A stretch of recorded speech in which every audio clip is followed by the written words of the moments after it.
బైపేటలో జరుపుకున్నటువంటి వేడుక మన ప్రీతమ నాయకులు పెద్దలు మాజీ మంత్రివర్యులు సుదర్శన్ రెడ్డి గారి యొక్క జన్మదిన వేడుకల్ని మనము ఇప్పుడే బాయ్స్ హై స్కూల్ జరుపుకొని గర్ల్స్ హై స్కూల్లో జరుపుకోవడం జరుగుతుంది.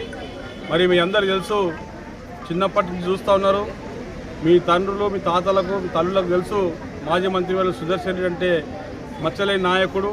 ప్రజా జీవితంలో 40 సంవత్సరాల నుంచి వారు ప్రజలకు సేవ చేస్తూ నిరంతరంగా ఈరోజు వారి జన్మదినాలు జరుపుకుంటున్న సందర్భంగా మనకందరికీ కూడా ఒక పండుగ రోజు లాంటిదని చెప్పేసి ఈ సందర్భంగా గుర్తు చేస్తూ ఉన్నాం.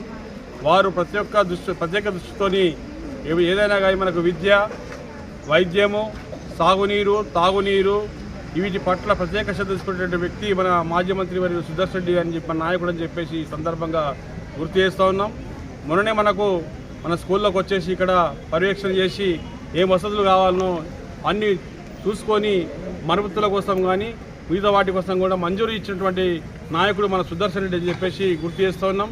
అందు గురించే ఏదైతే మనం చదువుకొని బాగా ఉద్యోగాలు చేయాలని చెప్పేసి బాగా మనం రాణించాలని చదువులో అటువంటి శ్రద్ధ తీసుకున్న నాయకుడు మన సుదర్శన్ రెడ్డి కాబట్టే ఈరోజు వారి జన్మదినాల్ని మీ సమక్షంలో మీ ముందు ఇక్కడ జరుపుకోవడం చాలా సంతోషకరమైన విషయం చెప్తారు. కాబట్టి వారు ఇంకా ఆయురారోగ్యంతో ఉండి వారికి భగవంతుడు అన్ని రకాల సహకరిస్తూ వారు ప్రజా జీవితంలో ఇంకా ఎన్నో సేవలు చేయాలని చెప్పేసి ఇంకా ముందు ఎన్నో పదవులు చేపట్టాలని చెప్పేసి కోరుకుంటూ సుదర్శన్ రెడ్డి గారి 75వ జన్మదినం సందర్భంగా నౌపేట మండలంలో పలు కార్యక్రమాలు చేయడం జరిగింది. దాంట్లో భాగంగా ఈరోజు యూత్ కాంగ్రెస్ ఆధ్వర్యంలో చౌరస్తాలో కేక్ కట్ చేయడం జరిగింది.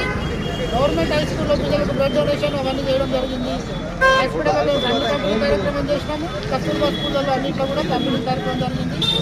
ఈ బాలికల స్కూల్లో కూడా ఈ సందర్భంగా ఆయన ఆరోగ్యాలతో చిరకాలం చల్లగా ఉండాలని, ఆయన దీవెనలు మన మండలం మీద పుష్కలంగా ఉండాలని, అంతా బాగుండాలని కోరుకుంటూ థ్యాంక్ యూ. జై